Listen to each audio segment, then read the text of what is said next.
저는 이 단어조차 굉장히 생소했습니다. 영현백. 예. 그러니까 12.3 비상계엄 당시에 시신을 임시로 보관을 하는 영현백. 우리가 군에 있으면 이제 영현이라고 표현합니다. 시신을 좀 높이는 얘기예요. 아, 그래 예. 영현. 이 영웅할 때 영자고 뭐 나타나 이래서 저희는 뭐 사실 군대 있으면 네. 영현실 뭐 이런 얘기를 많이 하는데 네.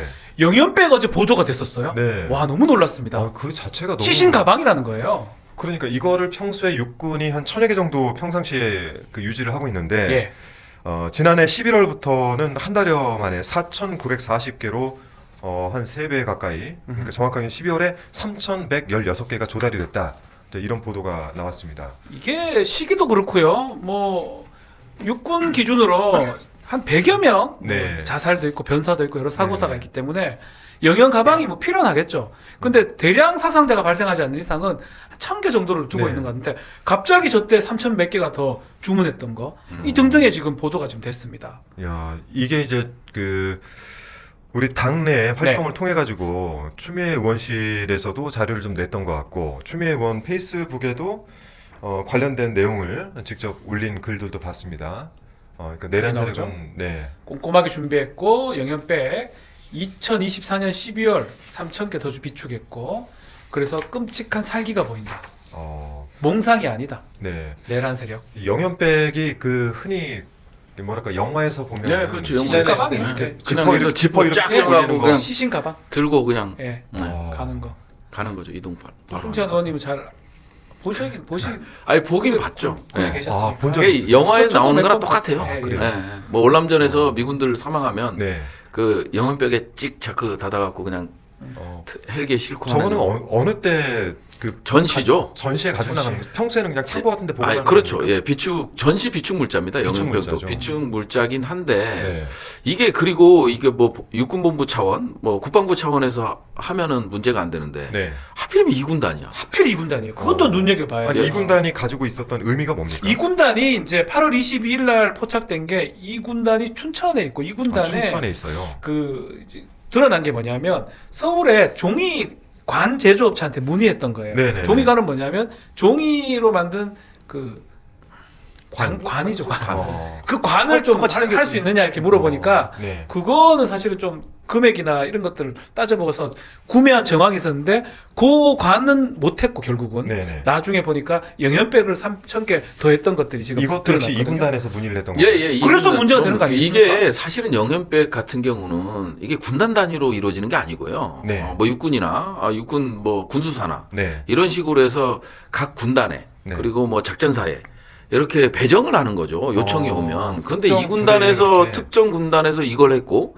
이게 12월에 또 때마침 한 번도 이런 일이 없었어요. 네. 그때 국방부에서는 발표하기로는 중기 계획. 그러니까 우리는 5년 단위의 중기 계획을 매년 수립하거든요. 네. 그래서 2024, 2028 네. 중기 계획에 반영돼 있기 때문에 구매한 거다, 네. 확보를 한 거다 하는데 이게 왜 2군단이냐? 이거는 처음 있는 사례입니다. 이거 관련 예산을 좀 살펴볼 필요가 있을 예, 것 그래서 같은데요. 지금 네. 예산이 어디에 숨어 있는지 이거를 지금 파악하라고 지금 저희 보좌 직원들이 지금 네. 하고 있거든요. 약간 이상하죠. 이 군단이 이제 있는 부대들이 춘천하고 화천하고 화천.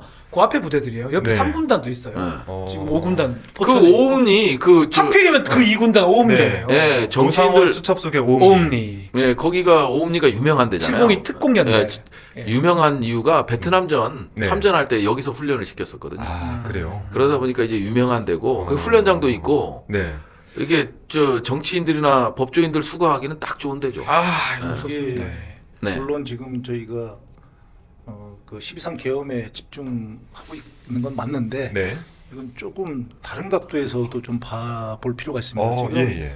어떤 면에서 보면은 지금 1년에 12월 3일을 중심으로 한 그 전후 관계가 거의 밝혀진 게 없습니다. 제가 예. 누누이 말씀드리지만 이 관계를 저희가 정권이 바뀌면 이걸 갖다가 저희가 정말 정밀하게 광범위하게 조사를 해야 됩니다. 아무리 시간이 걸려도 팀을 네. 만들었어요. 왜 저는 하나 걸리는 게 있습니다. 이게 뭐냐면 그 연평도 포격 사건이 난 후에 이 서해에서의 전쟁의 그러니까 국지전의 위험을 서로 간파를 했어요. 네. 이 범위가 굉장히 커지는 겁니다. 왜냐하면 네. 대도시들이 밀집해 있기 때문에. 네. 그래서 만약에 그때 정보 당국에서 만약에 다음에 국지전 또는 북한이 도발을 한다면 동부전선이 될 것이다 그렇게 예상했습니다. 동부조선도 그러니까 지금 말씀하신 3군단 쪽이 아니고 네. 2군단 쪽이 될 것이다. 이게 화천 지역이거든요. 네. 왜 그러냐면 그쪽 지역의 지역은 굉장히 광범위하지만 말씀드렸듯이 훈련받듯이 험준하고 이게 이제 인구 밀도가 낮아요. 네. 이 전쟁을 굉장히 크게 사실 벌여도 전투를 굉장히 크게 벌여도 희생이 좀 의외로 적다. 그런 걸 피해갈 수. 군유는 희생이 크죠. 네. 그런데 이게 지금 영연백이나 예를 들어 관 같은 종유관 같은 걸 갖다가 좀 준비했던 게 뭐 통상적인 것 빼고 한 3,000개, 4,000개를 준비를 하려고 그랬던 건 아니겠습니까? 네. 이게 물론 12.3 계엄에 관계된 것도 있지만 국지전 그렇죠. 문제를 갖다가 생각하지 않을 수 없어요. 전쟁. 근데 전투. 국지전에 관을 그 정도로 생각했다고 하는 게 이게 굉장히 무서운 게 네. 시사말로 미친 게 이 그러니까 사망자가 전사자가 한 4,000명 나오려면은요. 네. 그 한 5배에서 한 7배 정도가 부상자가 나와야 되는 거 맞습니다. 아닙니까? 그러면 이게 4만 명이 되는 거거든요. 음. 그러면 우리나라 두세 개 정도의 사단 병력이 없어지는 겁니다. 그게 그러니까요. 더 나가면 이 군단 병력이 군단이죠. 없어지는 그러면. 거거든요. 그게 군단이잖아요. 예. 예. 그 병력의 손실이 발생할 수 있다는 그걸 예상하고 네. 했다고 한다면 적어도 그러니까 보통 전투를 치르면 10분의 1 정도가 군이 이제 10% 정도가 네, 손실이 네, 발생한다. 사상자가 발생한다고 했을 때 50만이 동원되는 군입니다. 저희가 전면전을 하게 되면은 네. 100만에서 110만을 육군을 동원을 하거든요. 그래요. 그렇죠. 그러니까 전선의 거의 반 그러니까 이게 네. 시샘말로 전쟁을 할 그러니까 국지전을 굉장히 거의 전쟁을 하려고 생각을 했지 않으면 네. 이런 인원을 갖다가 이런 준비를 할 수 없는 거거든요. 그러면 그게 과연 단순하게 개헌만 생각했을까?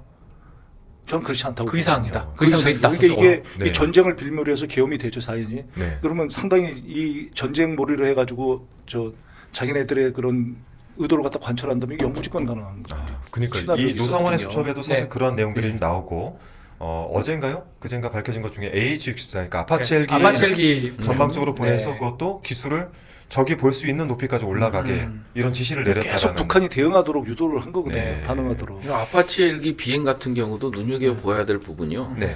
북한군이 밀집해 있는 데를 실시간 감시 장비를 통해서 확인하고 그쪽으로 아파치 헬기를 유도했다라는 게 상당히 이해가 지금 눈여겨볼 만한 예. 대목이거든요. 예. 실질적으로 네. 이게 아파치 헬기를 운용할 때 있어서 항공기를 운용하는데 일반 통신으로 그러니까요. 하는 경우는 없거든요. 거기서 들으라는 거잖아요. 들으라는 거죠. 우리가 공격할 테니까 들으라는 거잖아요. 그래서 적 타격 네. 지시를 내리고 그 다음에 이제 실시간 감시 장비를 통해서 그쪽으로 유도를 하고 네. 이런 것들이 지금 그러니까 이 현실의 작전에서 이해가 안 되는 거예요. 이게 어디까지가 계획됐는지 모르겠지만 네. 이 전쟁이라는 걸 갖다가 그러니까 굉장히 쉽게 생각하고 저희가 굉장히 한 70년 정도 전쟁이 없는 국가잖아요. 네. 네. 하나 명심해야 될 건 우리가 전쟁이 일어나서 전면전 그래가지고 좀 뭐 대규모 포격전이 일어나기만 해도요. 저희 나라는 지금 2025년에서 53년으로 돌아가는 겁니다. 그렇죠. 북한은 75년에서 53년으로 돌아가는 겁니다. 피해가 감당 못할 피해가 온다니까요. 네. 그러니까 우리가 상상할 수 없는 피해를 갖다 아무렇지도 않게 계산하고 지금 하고 있는 거라니까요. 자기들 이익을 위해서 범죄 감출. 근데 이게 너무 크니까 네. 우리 민주당 내에서도 그리고 우리 야당 지지하고 지금 그 국가를 걱정하시는 분들 중에서도 이 범위가 너무 크니까 안 보이는 거예요 지금. 이 국가의 피해가 이게 이렇게 어마어마하구나. 진짜 이 사람들이 대단히 큰 일을 벌이다가 지금 아니 네. 지금 4,000명을 준비했다고 그랬지 않습니까? 네. 4,5,000명을 네. 5,000명을 준비했다고 그랬습니다. 우리가 월남전에서 전사한 군인 전체 수가 5,000명이에요. 아 그래요. 우리나라 그 기간 동안에. 네, 그 기간 동안 전사한 인원 군인 전체가 5,000명이거든요. 네. 그 5,000명의 관을 갖다 준비해 놓은 거라니까요.